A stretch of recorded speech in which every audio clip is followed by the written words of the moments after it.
I guess I should say welcome back if you're a longtime viewer of my channel here, of which has been defunct for like a year outside of food uploads. Can I get this chin strap to work? Probably not.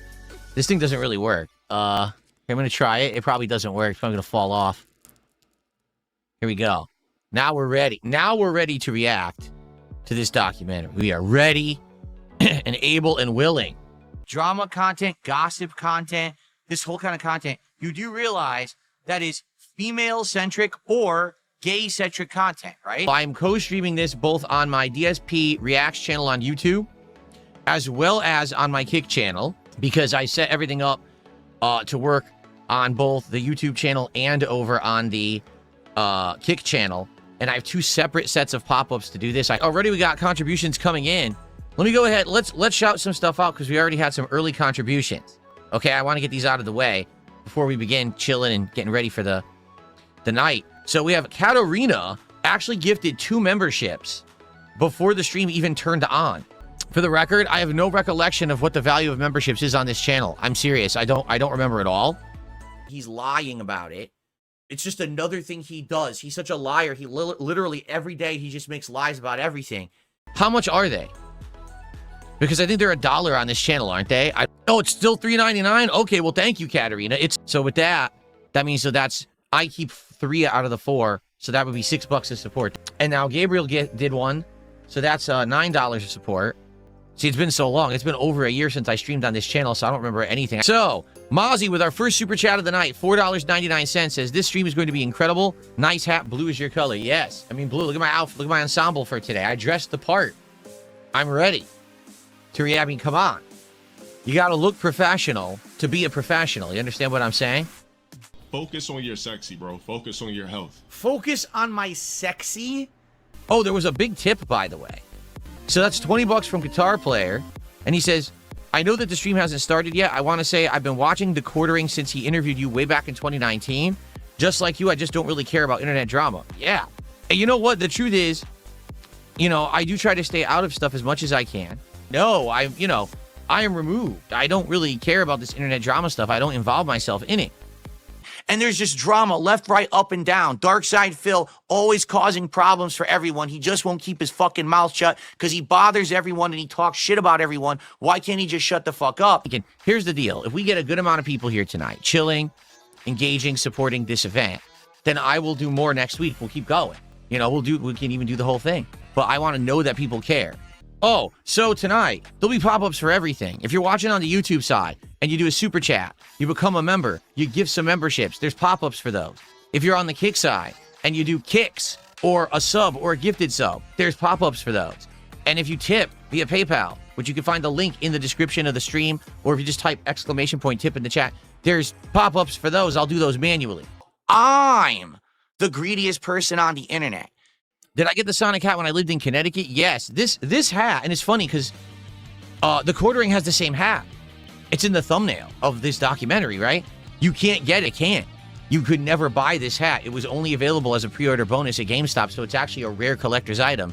Of course, this one is disgusting because I've worn it over the years. It's probably, greasy and stuff, but yeah. I like bringing this channel back every once in a while for reasons just like this. Like in this case, I wouldn't want a big React project like this to be on my gaming channel. My gaming channel already has enough videos with gameplay and the podcast and stuff. It doesn't need a React project like this. Do you see? So that's why we're doing it on here. And I would like to keep the projects like that separate if possible. So I hope you understand why. Now, I know that it may be harder for people to actually find this channel on YouTube. It's way more hidden than DSP Gaming is. Zanzibar Knight says, stop lying. You're only streaming on here because you're scared to be taken down. I'm not scared to be taken down, but there's a good chance it might happen, right? Like, anyone who's been doing content regarding The Quartering at all seems to have been getting takedowns. And The Quartering says it's not him. At this point, to be honest, even if any of them really were him, I don't think they all are him. Does that make sense? Like, I think that what's happened is exactly what happened to me, which you may not know. People got my basic personal info, stuff like my name, my address, my phone number, stuff like that, my email address. Oh, I got all your information. And they put false claims against tons of people on the internet in my name that I never really issued. So at this point, even if there were legit flags and takedowns, I don't believe that all of them are real, you know? So very well, there could be idiots who try to false takedown stuff, and I can't have that happen on my gaming channel. I can't, you know? I can't have it happen. I need that channel to stream and to make my income. You know what I mean? We have to have it a realistic situation here where, you know, just because I decide to do this, and if some moron decides to false flag a video, that it doesn't affect my livelihood. So thank you to Richard Ate My Eyes for $5. No one cares what you think. You're not relevant. So I waited all that time to shout it out, and it was an idiot who paid me to say that? You paid me to say that? Wow, can you pay me more?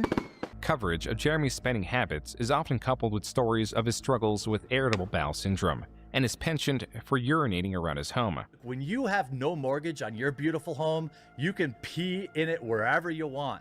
And the fact that they think this is some kind of own is weird. It's never something I denied. Maybe it is something you should have denied. Like, no lie. Why would anyone need to know that on the internet? Like, why would anyone know that you have irritable bowel syndrome? And like for example, I made a big mistake years ago. Out of nowhere, my foot started swelling. And I took a picture of it and shared it with the internet saying, hey, does anyone know what this is? And of course, everyone's making fun of me saying, what did you do? Did you break your leg or this or that? So come to find out, I had gout. I have a disease called gout. So gout is a serious, you know, ongoing thing that you can't really ever get rid of. But I shared it with the internet. I never should have. Because since then, it's been a thing. Like, I think it was 2015. So here it is, 2026. 11 years, everyone making fun of me. Phil has gout. Phil has gout, right? Now, the good news is I don't really have flare-ups or problems with it anymore. But it was a problem for many years there. I had to change my diet and everything in order to adjust so that I didn't get it anymore.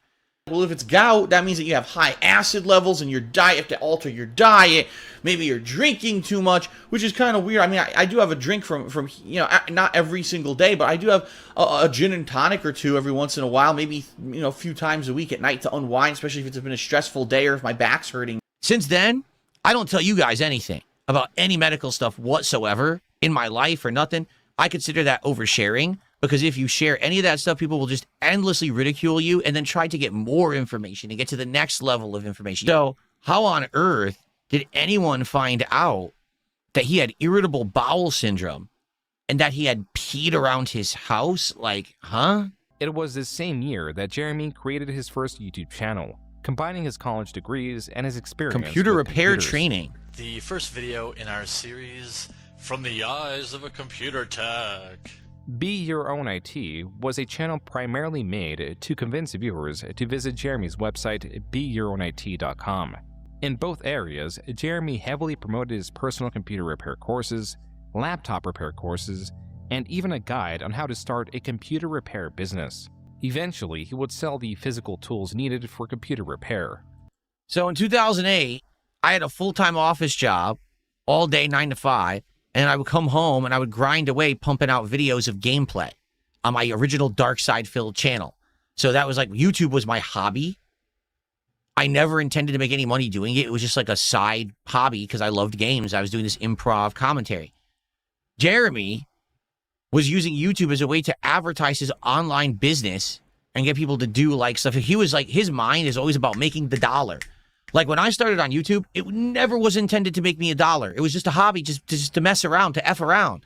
I didn't think I would ever do it for a job. Him, like this was always his thing. The moment he started making videos on YouTube, it's how to make money. If we hit $3,500 of support, I would shave my beard. It's interesting. Among the hundreds of videos encompassing guides, general information on computer components, and advice, few would be archived. The videos that were would haunt Jeremy for decades.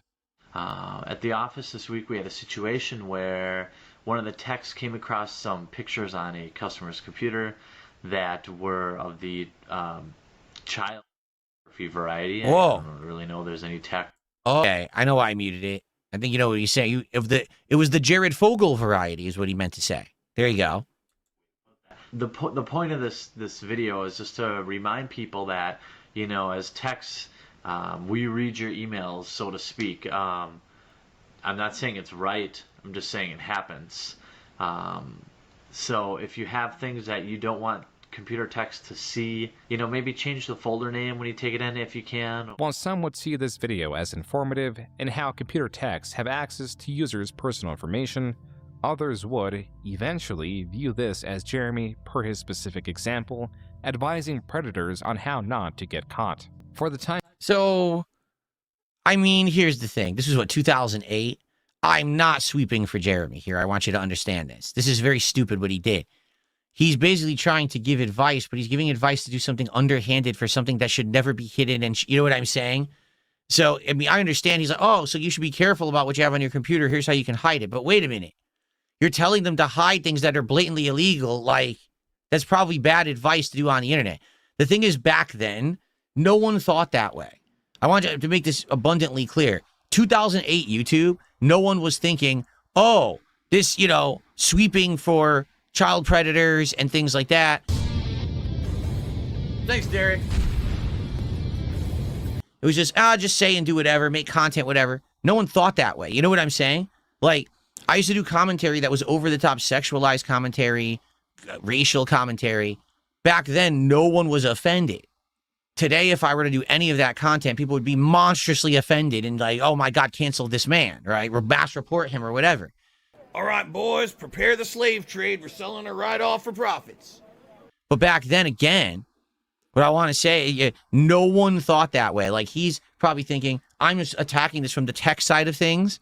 But of course, years later, people are going to go back and find that old video and call him out on it, just like they go back and find my old commentary and call me out on it today, too. Hello, Drew.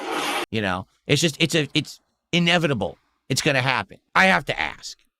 It's the burning question everyone's asking right now. Early Origins, he makes the IT channel. He sells it for $160,000. Okay?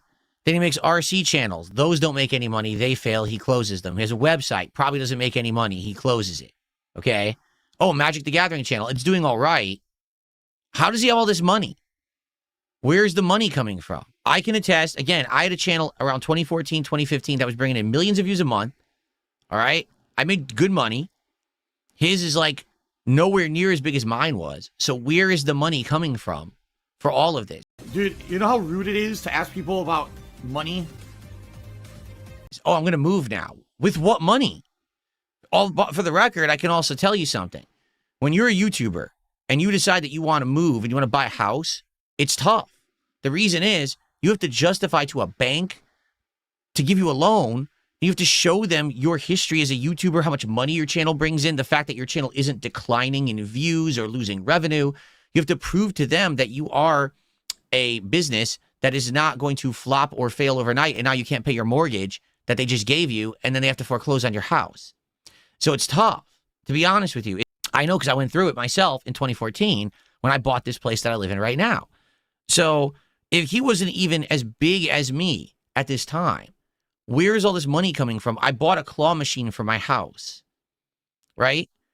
I have all this money to unpack Magic the Gathering cards. Oh, I'm going to move now to a bigger house with a big yard. With what money? You don't have a job outside of YouTube. Where is it coming from? That is the question that hits my head, because I remember the struggle I had at this point in my YouTube career. I'm moving across the country. I'm putting myself in tons of debt to do it. It was hard to get a mortgage. It was hard to get a mortgage because of the nature of my work. And, it was a struggle. To him, it doesn't seem like there's much of a struggle. Like, he's doing Patreon and other things to just finance the website, to finance the channel. But it seems like he's good behind the scenes. So, maybe he had a full-time job, but it doesn't say that at all anywhere along this way. You notice that? And that's a little confusing to me.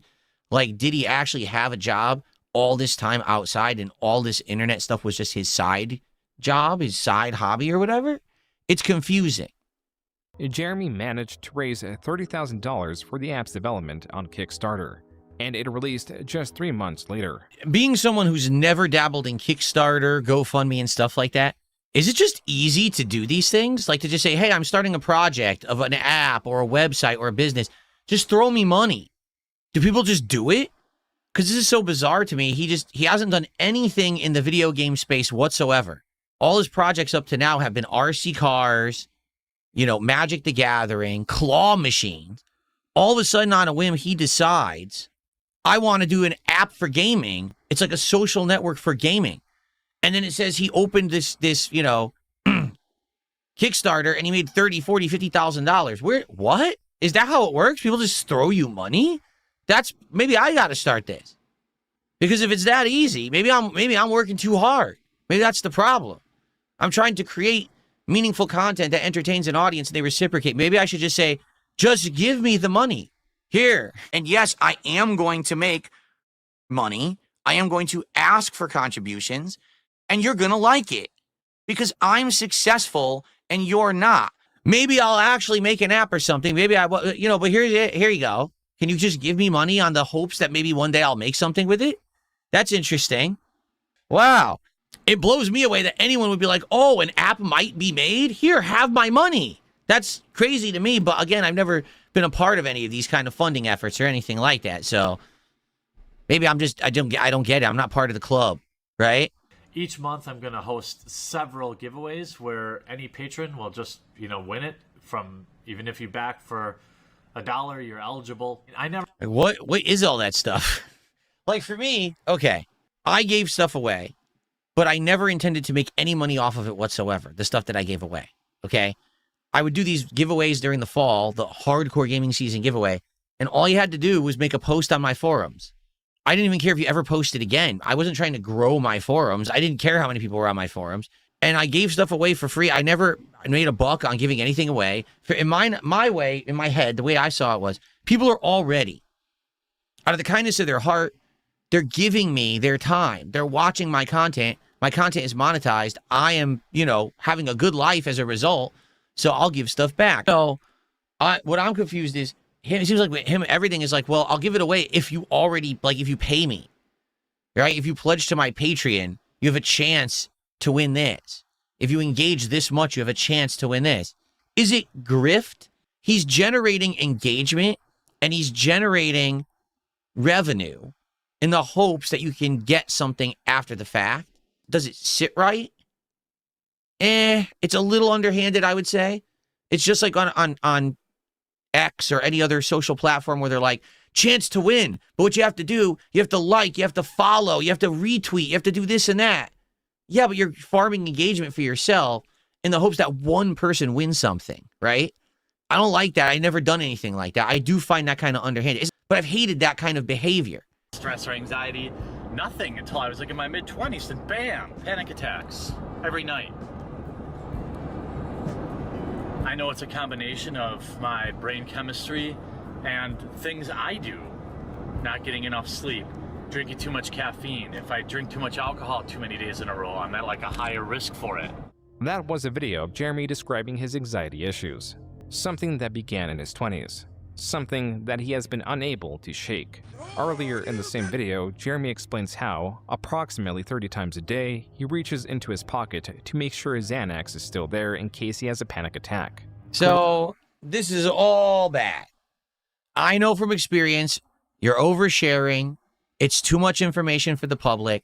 The public should not know anything about this kind of stuff. It's a huge bad idea to give this kind of information away.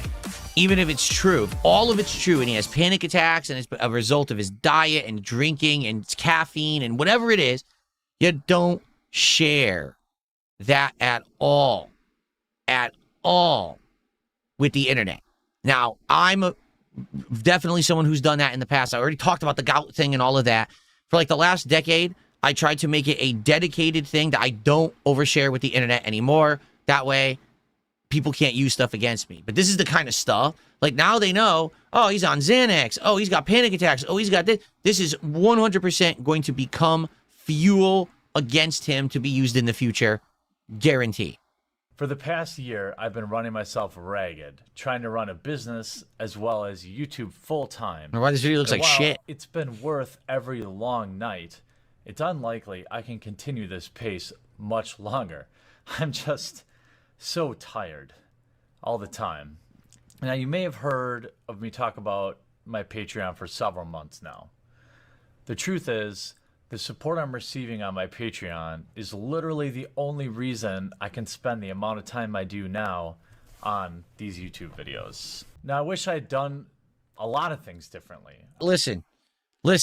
I'm super guilty. I'm watching this and I'm feeling it. I'm super guilty. I did this pity shit all the time back in the day. 1,000,000%.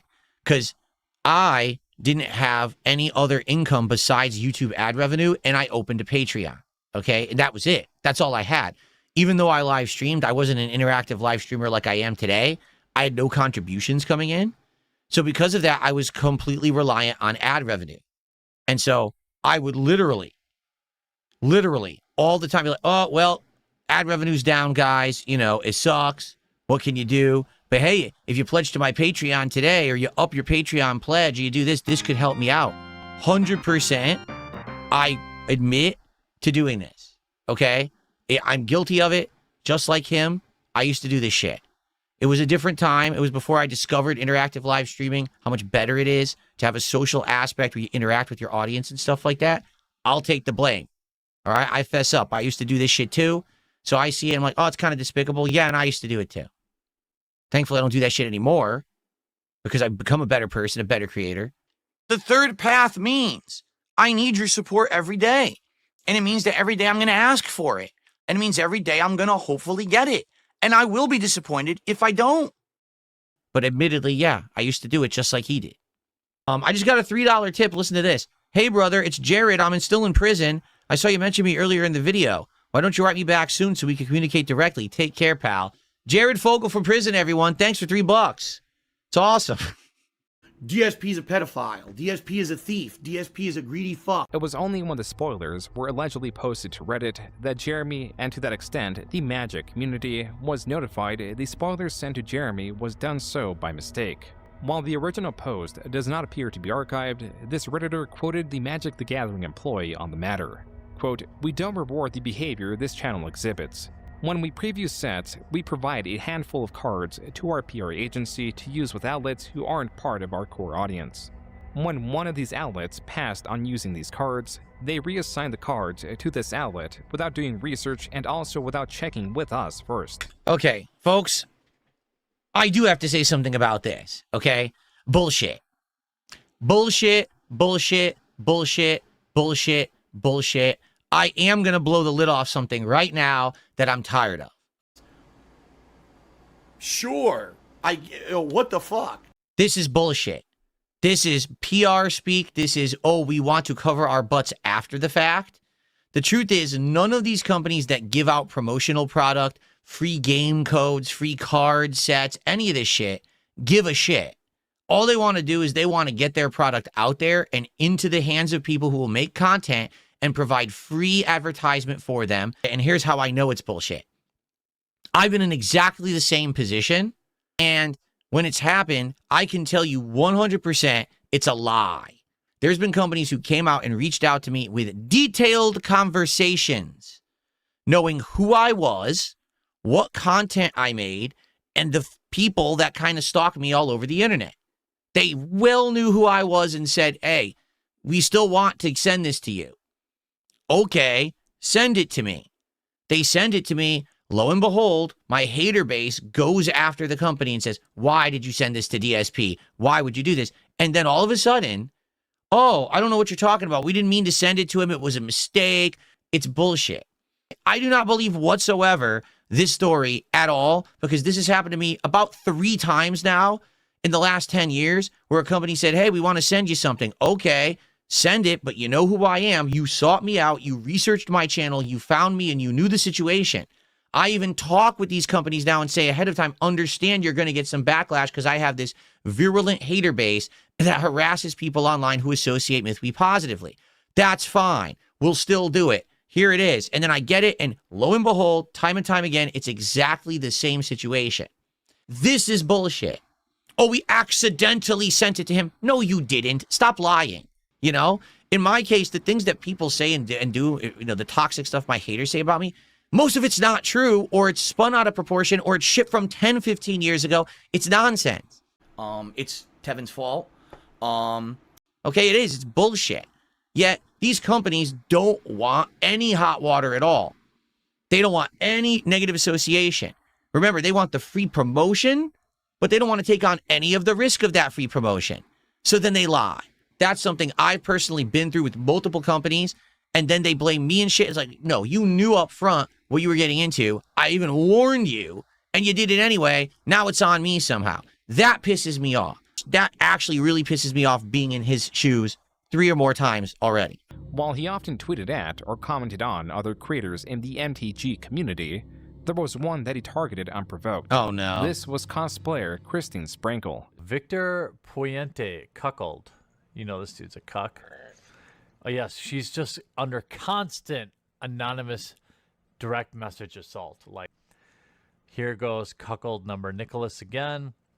It makes me sad that you have to be. It makes me sadder that I'm not even surprised. If you're going to creep, at least have some decent grammar. I'd agree with that. Obviously, Sprankle is a pro cosplayer. You know she's a professional cosplayer by the fact that she has to solicit Patreon dollars and then cry in her Patreon video to get loser beta cucks to give her money. Jeremy ended up directing his audience towards Sprankle's Twitter. Please, everyone on the internet, come and support CS Sprankle Run on Twitter and let her know how totally unattractive and unsexual she looks and how few Patreon dollars you're going to give her. The other thing, though, the thing that gets me is it's kind of hypocritical because he just went through this whole drama thing, right, where he felt he was unfairly targeted by Wizards of the Coast, made him look horrible, and he says, well, the way we can combat that is for you to support me on my Patreon. Come to my Patreon and send me a bunch of donations, and then I could fly to all these events because they won't send me there anymore. She says, well, I'm being harassed by people on the internet. Come support me on Patreon. It's kind of exactly the same thing. When she does it, he said, well, that's underhanded. That's a bunch of cucks doing it, you know. But when I do it, it's fine. I'm rallying the same crowd. It's fine, but she can't do it. So, yeah, it's like what's good for me is, you know, is not good for you. You're not allowed to do what I do. It is pretty hypocritical in that situation, all right? I told you I was going to call it like it is. When I see bullshit, I'm going to call it. But this is also a situation where he's being hypocritical and he's full of shit, too. Because you can't criticize other people and say what you're doing is completely wrong if you're also doing it maybe in a different manner, but you're still doing it. Jeremy failed to engage with the overarching argument that Jeremy is disruptive and that he encourages unwelcome comments.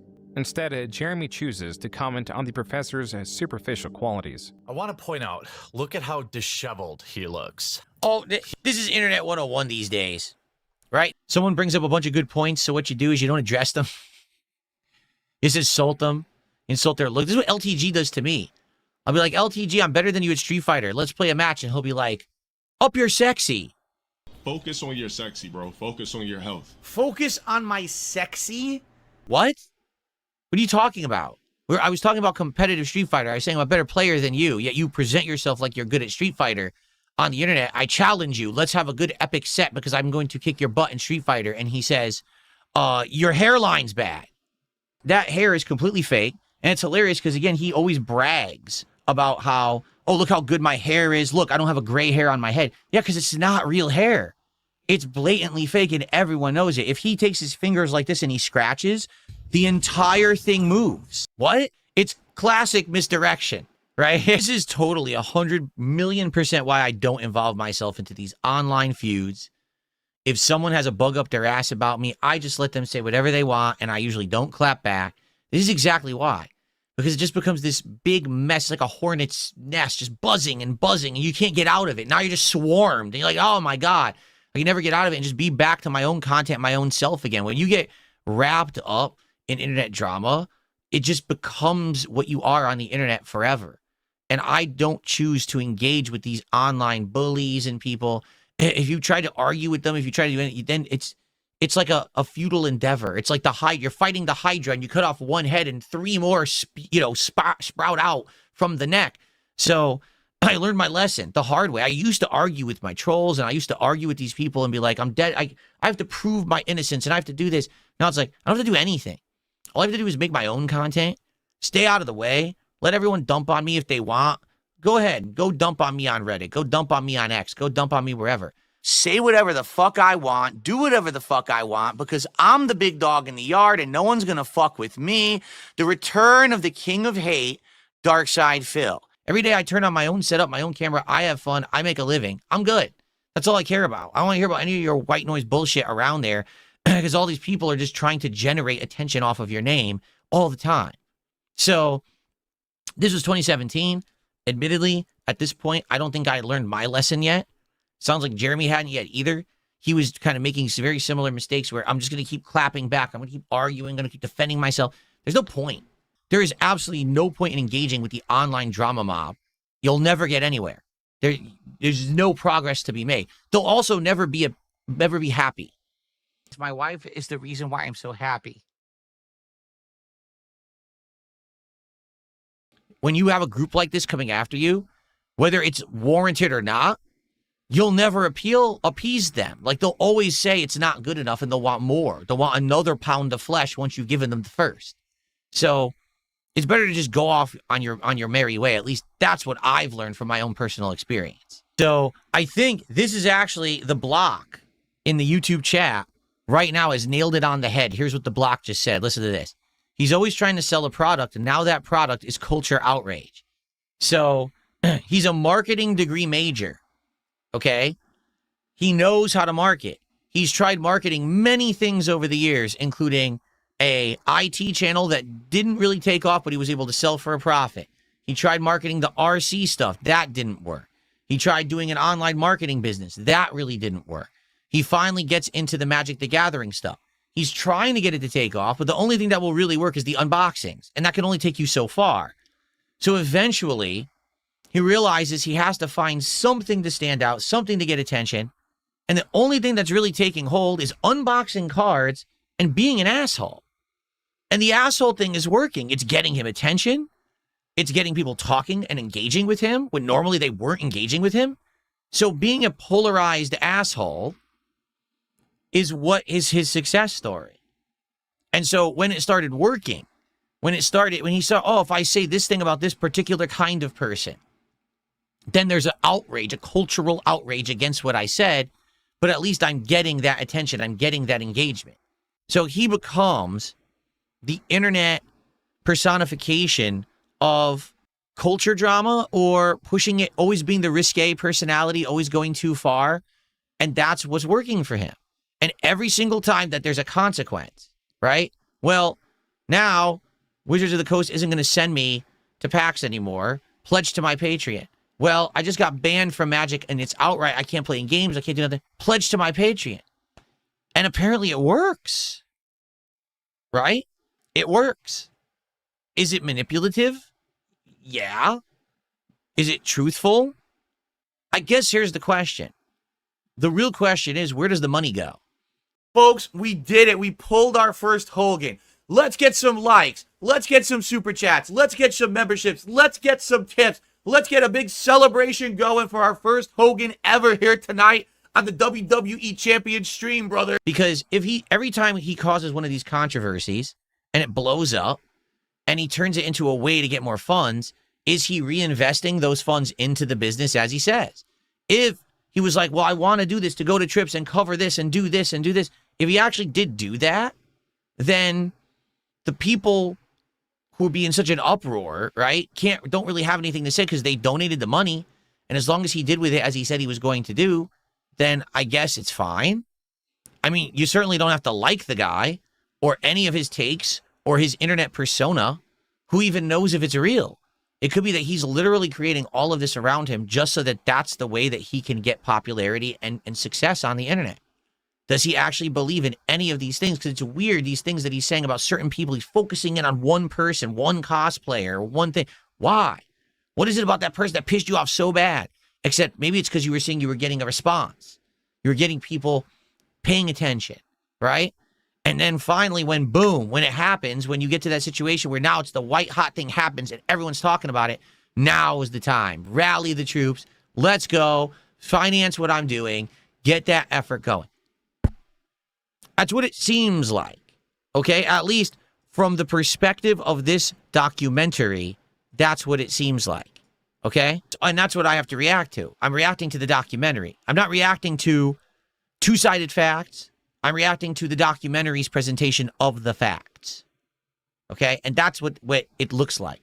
Very, very, very hypocritical. Interesting parallels. We started almost exactly the same time on YouTube, but then again, we did it a completely different way. For me, it was all about having fun with video games and having it be my hobby. Never intended for it to be a job. When it did, it was because I got laid off from my 9-to-5 job. I just lucked into turning it into something that would make money, and I've done the same thing generally for over 15 years. Even though it's been different formulas and different delivery methods, I'm still just a gamer at heart. For Jeremy, it was just about what makes money, right? This is the first marathon in ages that it's about having fun, not fundraising. Get it? Fun, not fundraising. That's cool. That we just chill and have a great time, maybe upgrade the setup, play various games, drink, and just, enjoy each other's company instead of it being like, I need money, money, money. What is working? What's getting me the attention? The controversy, the drama, getting into these online arguments with people. That's where he excels. Does he ever change his methods? Because I'll be honest, when I started as a creator, I was very controversial. The stuff that I said and did was purposefully controversial. The commentary that was racial commentary, sexual commentary, things that would get people talking about me and what I just said in my latest video game playthrough. But over the years, I calmed the hell down. I changed for the better. And I said, I don't want to do that crap anymore. I just want to have a chill vibes with my audience. Enough of that. I'm growing up. I'm maturing. I don't want to be that guy anymore. I'm Darkside Phil. I'm the guy. It went well tonight. Listen, I'm pleased we got good attendance. About 200 viewers on my React channel, which is a lot for my React channel. I have no idea how many people we had on the Kick side because I wasn't really paying attention. Let's see. Yeah, like 70. So it wasn't great attendance, but there was some good support tonight. Although admittedly, a lot of it came from a few people. Like there was one person who did a bunch of super chats, gangbang style, did 10 subs. But again, let's keep that going. Let's, when we do this next week, come back. Please keep engaging and supporting to let me know that this is worthwhile. It's something you want. My gameplay streams do well. I don't need to do this content. I just felt like this was something special to do and I could, really add something to it. Can we direct YouTube to RTU's stream? He needs the help.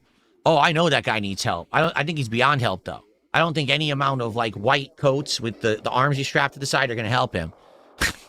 I think he's a lost cause.